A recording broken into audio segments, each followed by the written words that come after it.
Welcome back, everybody. If you're coming over from the short, thanks a lot. If not, click the link above, check out the short. We had a small issue with our HVAC. If you look here, the contactor burned out on one side only. We think that screw may have come loose.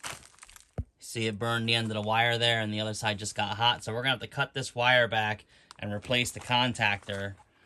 Now, if you don't know what you're doing, just stop right here and call a professional. But it is the day after Thanksgiving. Nobody's open till Monday, and the temperatures are dropping. So we had to go out to our local parts supplier, pick up a new contactor for about 20 bucks, and we should be back in business. We got the 240 shut down here, tested everything with the meter, and we're gonna go ahead and just cut back the wire and replace that contactor and see if we can get this thing to turn back on. We woke up this morning with no heat. It was freezing.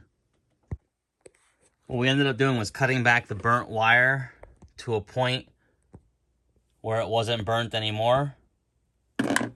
Got some fresh copper exposed. You only want to take as much of that insulation back as you need to get it up inside the contactor.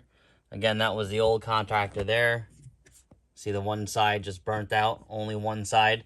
So it was probably a loose fitting there. And this is why having these skills is important. You should inspect your AC unit or have it professionally inspected yearly. And this may have prevented that. This unit was installed about 5 years ago, and it's been fine ever since, but we will check it every year now. So we're gonna wire this side into the line side here, L1 and L2, and the load side at T1, T2 for the blower motor and compressor inside the air handler. We got the connections made up, make sure they're nice and tight. We're gonna get everything put back into the air handler now. We got everything plugged back in, wired properly.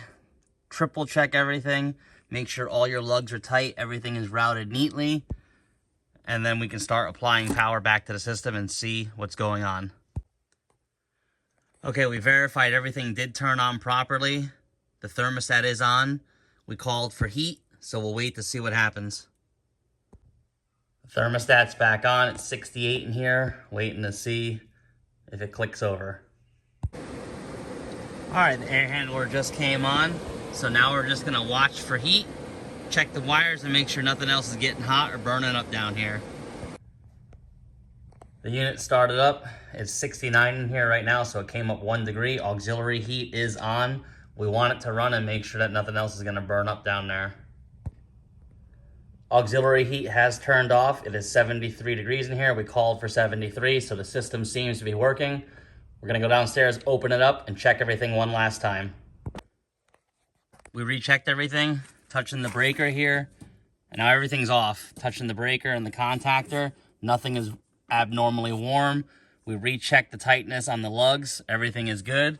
We're gonna close it up and call this one done. So if you don't have any heat in your house and you have power to your unit and everything looks all right, you might wanna come down and check this contactor, especially if your thermostat is off, because this also provides power to the 24-volt side. Hope this helps. Thanks for watching. Please subscribe.